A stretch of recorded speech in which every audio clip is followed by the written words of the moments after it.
बच्चों जय हिंद। बच्चों आज के इस वीडियो में हम लोग देखने वाले हैं class 10 maths NCERT chapter polynomial exercise 2.2 का इंट्रोडक्शन वीडियो ये होने वाला है।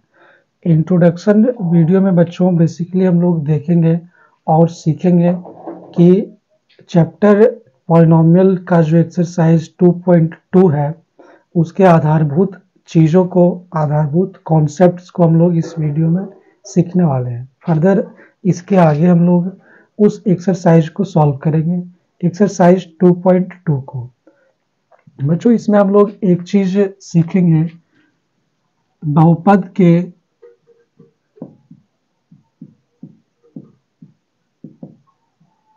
शून्यकों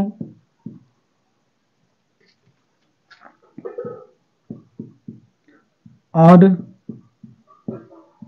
गुणांकों के बीच का संबंध।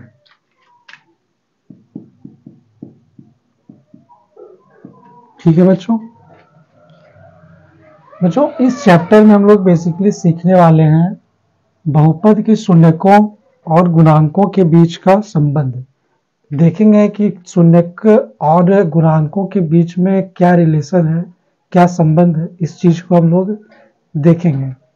बच्चों बहुपद में भी हम लोग द्विघात बहुपद पे इस चीज को अप्लाई करेंगे। बच्चों आप जानते हैं कि द्विघात बहुपद चर के पावर 2 वाले को यानी घात 2 वाले बहुपद को द्विघात बहुपद कहा जाता है। बच्चों मैं एक एग्जांपल यहाँ पे लेता हूं, x² + 7x + 10। ठीक है, ये आपके बुक का एग्जांपल है। बुक के एग्जाम्पल को लेकर के अगर मैं समझाऊं तो आपको बेहतर तरीके से समझ में आएंगे। बच्चों जैसा कि आप देख पा रहे हैं यहाँ पे एक द्विघात बहुपद है, x² + 7x + 10 है ना। द्विघात बहुपद और रैखिक बहुपद और त्रिघात बहुपद आप पहचानना सीख चुके हैं। एक्सरसाइज 1.1 के इंट्रोडक्शन वीडियो में मैंने उस चीज को बताया है। अगर आपने उस वीडियो को नहीं देखा है तो आप पहले उस वीडियो को जाके अवश्य देखें। बच्चों इसका जो फैक्टर है, जो गुणनखंड है, गुणनखंड पहले हम लोग निकालेंगे, उसके बाद उसको 0 से इक्वेट करेंगे, उसके बाद शून्यक हमारे पास निकल के आएगा। ठीक है बच्चों, देखिए इसका शून्यक कैसे निकलता है। सबसे पहले आप कोएफिशिएंट नहीं, ये जो कांस्टेंट है आपका और ये आपका जो पहला टर्म है, इन दोनों को मल्टीप्लाई कीजिए आपस में, तो ये आपका बनेगा 10x²।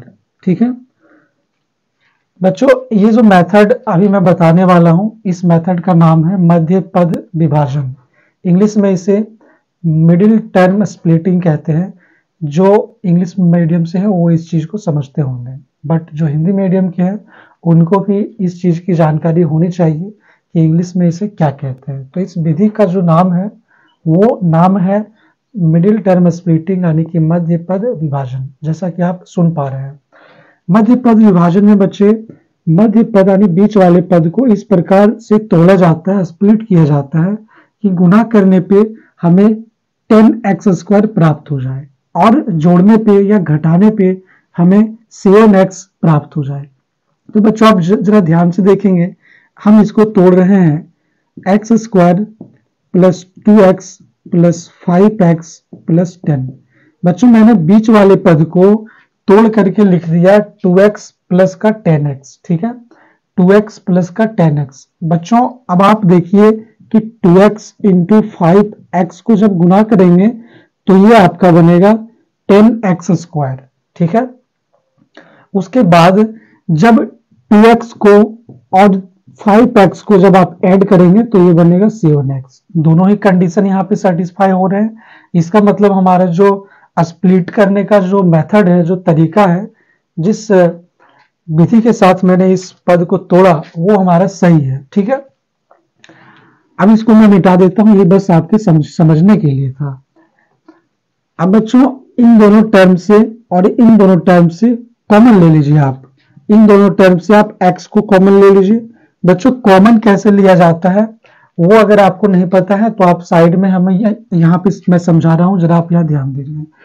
इन दोनों टर्म से मैंने x को कॉमन लिया, इसका मतलब ये है कि पहला टर्म से x जो है वो बाहर निकल गया है। बच्चों एक बात आप हमेशा याद रखेंगे कि जो चीज जिस टर्म से कॉमन आता है वो उस टर्म को डिवाइड भी करता है, यानी कि एक्स स्क्वायर से x जो है वो कॉमन आ रहा है, मतलब x एक्स स्क्वायर को डिवाइड करेगा। तो बच्चों यहाँ पर एक x कट जाएगा, बचेगा क्या, x बचेगा। तो वो चीज यहाँ पे आपको लिखना है, ठीक है। अब 2x से x बाहर निकल गया है तो 2x को जो है x डिवाइड करेगा, ठीक है। x जब डिवाइड करेगा तो x से x कैंसिल हो जाएगा, बचेगा 2, यानी प्लस में आपके पास 2 बच गया। प्लस यहाँ पे आप बच्चों कॉमन लीजिए 5, क्योंकि 5 इस टर्म में भी है और इस टर्म से भी आपका 5 कॉमन आ जाएगा। बच्चों एक चीज आप हमेशा ध्यान रखेंगे कि जब भी बीच का जो साइन होगा ना, जो बीच का यहाँ पे साइन होगा वही साइन को आप यहाँ भी रखेंगे, यहाँ पे साइन को चेंज नहीं करेंगे। अगर चेंज करते हैं तो आपका आंसर गलत आ जाएगा, ठीक है। अब 5x से हम कॉमन ले रहे हैं 5 को, तो हमारे पास बचेगा x प्लस 2, ठीक है बच्चे। अब देखिए जरा, यहाँ पे x प्लस 2 आ गया है और यहाँ भी x प्लस 2 आ गया है। बच्चों इसको एक बार आप लिखिए x प्लस 2, और x जो यहाँ पे है उसको यहाँ पे लिखिए, प्लस 5 यहाँ पे, प्लस 5 को आप यहाँ पे लिखिए, ठीक है। हमेशा एक बात का ध्यान रखेंगे कि यहाँ पर आपको ये दोनों टर्म जो है x प्लस 2 और x प्लस 2 ये दोनों सेम आना चाहिए। अगर सेम आ रहा है इसका मतलब आप सही बना रहे हैं, अगर अलग अलग आ रहा है इसका मतलब आप गलत बना रहे हैं, ठीक है। अब इन दोनों को अगर हम 0 से इक्वेट करेंगे तो हमारे पास इस बहुपद का शून्यक निकल करके आएगा, ठीक है। यानी x plus 2 is equal to 0, that means x is equal to -2, okay. और यहां पे आएगा आपके पास x plus 5 is equal to 0, यानी x इज इक्वल टू -5। बच्चों द्विघात बहुपद के शून्यक आपके पास निकल करके आ चुके हैं, x इज इक्वल टू -2 और x इज इक्वल टू -5। चलिए आप कहेंगे कि सर शून्यक निकालने तो हम लोग सीख गए हैं, लेकिन जिस टॉपिक पे हम लोग बात कर रहे हैं उस टॉपिक पे चर्चा कीजिए जरा। टॉपिक हमारा क्या था बच्चों? टॉपिक था कि बहुपद के शून्यक और गुणांकों के बीच का जो रिलेशन होता है, जो संबंध होता है, वो क्या होता है। तो उस चीज पे भी मैं बात करूंगा। पहले आप शून्यक निकालना सीख लीजिए। शून्यक निकालना आपने सीख लिया होगा बहुपद का, ठीक है। अब जरा हम लोग बात कर लेते हैं कि शून्यकों और गुणांकों के बीच जो संबंध होता है वो क्या होता है। बच्चों इसमें अगर हम इसका अगर जनरल फॉर्म का मैं बात करूं, जनरल फॉर्म का, तो ये होता है ax² प्लस bx प्लस सी। बच्चों यहां से आप a, b और c का बता सकते हैं। a जो है आपका ये x² का गुणांक है, यानी कि मल्टीपल है आपके पास। यहाँ जो x² के साथ जो मल्टीपल में रहता है वो कहलाता है a, ठीक है। और उसको गुणांक भी कहते हैं, उसको इंग्लिश में कोएफिशिएंट भी कहते हैं। और यहाँ पे b जो है ये x के साथ जो मल्टीपल में है ये कहलाएगा आपका b, ओके। और c आपका कांस्टेंट टर्म है, ओके। तो यहाँ से आप a, b और c को आसानी से फाइंड करना सीख सकते हैं। जरा यहाँ इसका बात कर लेते हैं कि इस बहुपद में a क्या है। बच्चे a हमारे पास यहाँ पे कुछ नहीं है, इसका मतलब 1 है। b देख सकते हैं आप, x के साथ यहाँ पे 7 है, मतलब b हमारा जो है b जो है वो कितना है 7। c जो है कांस्टेंट टर्म, ये हमारा कितना है 10, ठीक है बच्चों। इस चीज को आपने निकालने के लिए सीखा होगा क्लास 9 में। क्लास 9 और क्लास 8 में भी ये चीज में है जिसपे आधारित प्रश्न है, इसको आप बनाने के लिए सीखे होंगे। अगर आपको नहीं याद है तो इस बार फिर इसमें आप फिर से रिकॉल कर सकते हैं। अब हम लोग चलते हैं अपने टॉपिक के ऊपर कि शून्यक और गुणांकों के बीच संबंध क्या होता है, ठीक है। बच्चों आप देख सकते हैं कि शून्यक जो है हमारे पास -2 और -5 है। चलिए प्रश्न बनता है पहले शून्यकों का योग। शून्यकों का योगफल, योग या बोलिए या योगफल बोलिए। तो देखेंगे आपकी -2 और -5 को जब हम ऐड करेंगे तो ये हमारे पास बन जाएगा -7, ठीक है। क्या बनेगा? -7। उसके बाद आता है शून्यकों का गुणनफल। जिस चीज को आप आपको समझना है वो ए है, गुणनफल। ठीक है बच्चे, यहां पे एक शून्य है -2 और -10, यानी -2 इंटू -5, 10 बोल दिया था, -2 इंटू -5 इज इक्वल टू 10 बनेगा। ठीक है, ये तो हो गया शून्यकों का योग और शून्यकों का गुणनफल।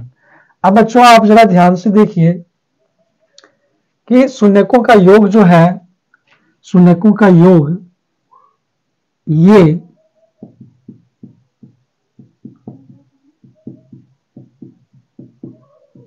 शून्यकों का योग जो है ये आपका जरा ध्यान से देखिए -b/a के बराबर होगा। -b यानी कि x का कॉफिशिएंट, यानी कि x स्क्वायर का गुणांक -x का गुणांक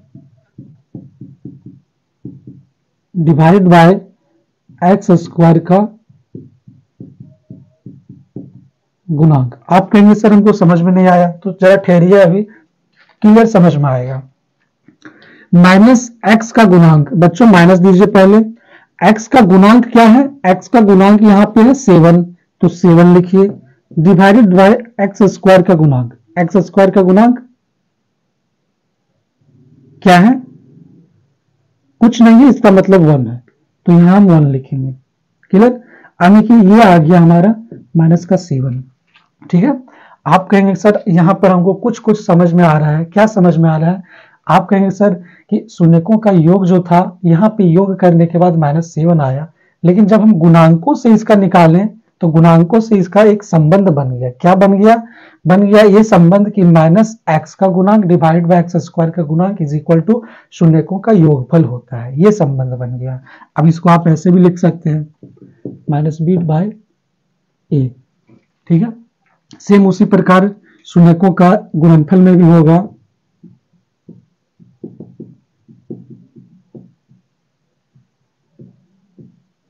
ये क्या होगा, c यानी कि अचर पद डिवाइड बाय x स्क्वायर का गुणांक, ये फॉर्मूला होता है, अचर पद डिवाइड बाय x स्क्वायर का गुणांक।